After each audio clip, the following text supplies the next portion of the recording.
O corretor ele tem que pensar e tem que executar aquilo que está no controle dele.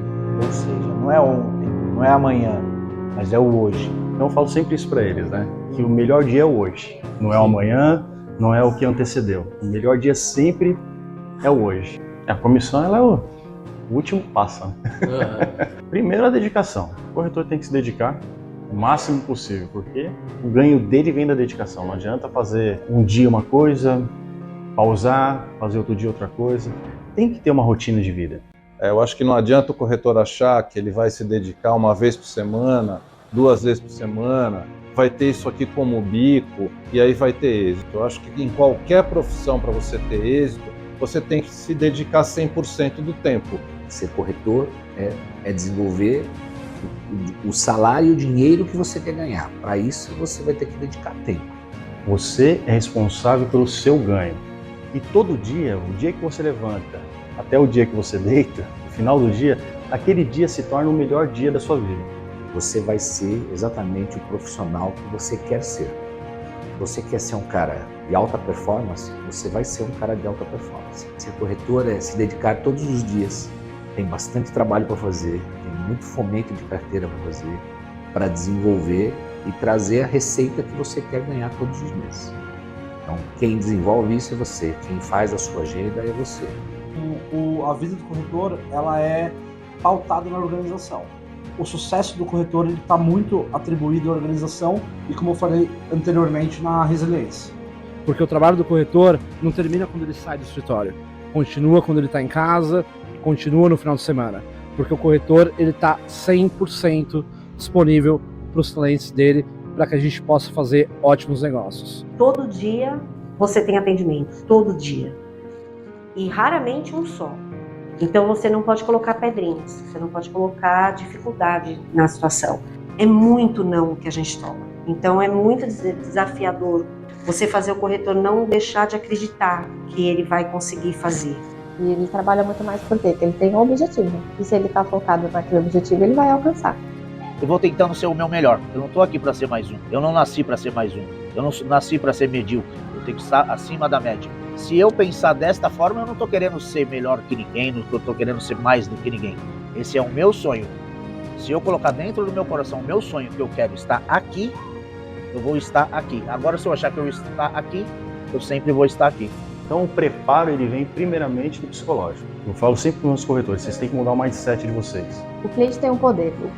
O corretor tem que entender que antes dele querer vender, ele tem que saber quem é o cliente, tem que entender o cliente e atender o cliente da maneira correta. Senão não vai existir corretagem, não vai existir intermediação de venda, de locação, de compra, não vai haver intermediação de nada se ele não souber quem é o cliente, se ele não ativar aquele cliente, se ele não se conectar com aquele cliente. Antes de qualquer coisa, é humano, né? É o cara se sentir bem atendido, se sentir acolhido e te encontrar amanhã ou depois aqui e te dar um abraço. Falar, pô, que legal, cara. Você me trouxe até aqui, você me proporcionou isso. Né? Isso é legal.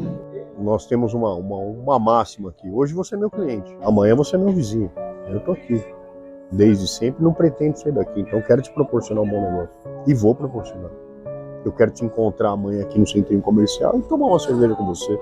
Às vezes as pessoas vão comprar um imóvel só na vida, ou 2, mas você tem que sempre atender o cliente pensando que você vai atendê-lo mais de uma vez. Passou 2 anos, ele me procurou e comprou comigo, né? Só que o que aconteceu? A esposa está grávida. Há 4 meses atrás ele ligou para mim de novo, se esse cliente amanhã for mudar para um maior ainda, eu vou estar lá na linha. E é o que eu falo para os corretores, crie esse vínculo.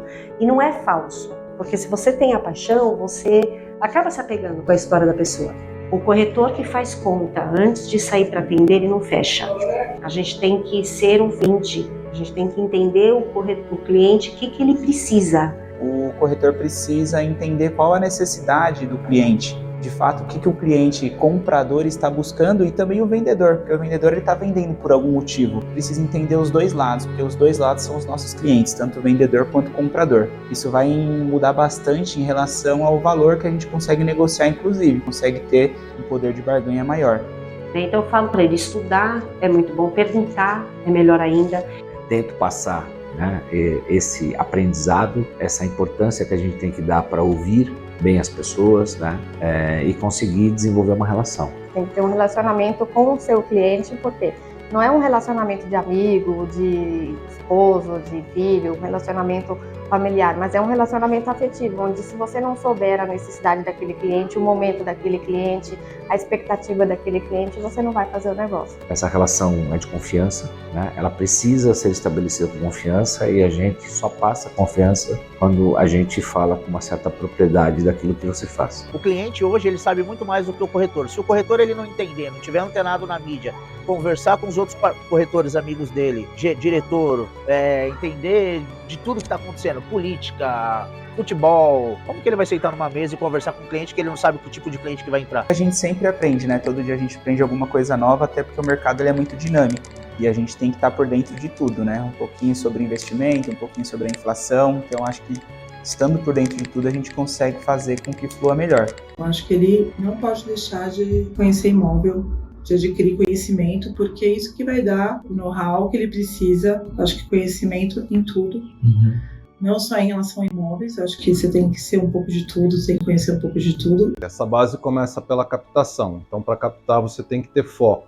Você tem que definir o bairro que você vai trabalhar, as ruas que você vai trabalhar. Você tem que ser especialista num tipo de produto. Então, eu sempre falo para os meus corretores, principalmente para os iniciantes. Comece por uma rua, depois você vai pegando as ruas paralelas, até que você consiga dominar o bairro. Então, para que a gente conclua uma negociação, a gente precisa partir do princípio que a gente precisa ter esse imóvel à venda aqui com a gente. Então, para que seja uma boa negociação, eu acho que tem que ter uma boa captação de um imóvel, boa precificação, boas fotos, enfim, uma boa divulgação desse produto. Para partir do princípio que para a gente ter cliente, a gente precisa ter o produto que ele esteja buscando. Acho que o conhecimento e o estudo é uma das bases do nosso trabalho. No lançamento, o corretor tem que estar mais atento, porque ele já vai receber o cliente no primeiro momento. Ele não vai receber só uma ligação, só o interesse por um meio de uma rede social, ele já vai conhecer o cliente mais rápido. Então eu tenho que estar preparado, o corretor tem que estar capacitado, você tem que saber o que você está oferecendo e se o cliente entrou no seu local de trabalho, ele tem interesse naquele produto. Corretor não, né? Qualquer pessoa a gente tem que estar atento a detalhes, né? Por exemplo, se está com um cliente fazendo uma visita, é importante você ver o olhar dele, aonde ele olha com admiração e aonde ele olha com desprezo, o que ele gostou e o que ele não gostou. Então, isso é um detalhe muito importante, a gente estar atento e dedicado naquela visita, né? Estar do lado da pessoa, estar à frente, falar e mostrar o imóvel que você está falando. E sempre no final a gente percebe que muitos corretores, na verdade, não fazem a famosa pergunta, né? Se gostou do imóvel, o que você mais gostou e o que você menos gostou, para entender se os seus olhos acompanharam com o mesmo raciocínio, fazer uma base, um argumento disso que você esteja conversando e falar, então, vamos fazer uma proposta no imóvel, uma vez que você gostou. Como que eu posso melhor atender para o senhor já poder me enviar a proposta ainda hoje? Então ele tem que estar atento a esse tempo que ele não pode deixar passar. E dali já seguindo como se já tivesse o sim do cliente. Na verdade ele tem, ele só não vai querer ter o não se ele sumir, se ele perder esse tempo, esse time.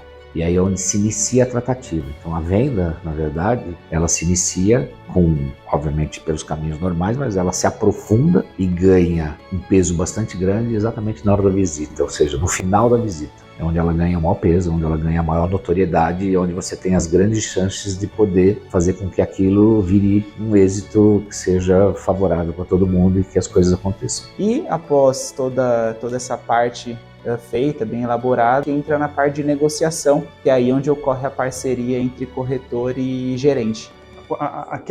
Aquele feeling, aquela linha tênue entre o fechar e a proposta. E essa linha tênue ela é muito decisiva. E ser corretor de imóveis é tudo isso. É um processo difícil e longo, mas é extremamente gratificante. Então estou aqui para parabenizar a todos os corretores Escodelar e a todos os corretores parceiros do mercado. E que cada vez mais sejamos gratos por estarmos nessa profissão, que para mim é a melhor profissão que existe. Fiquem com Deus e vamos curtir nosso dia.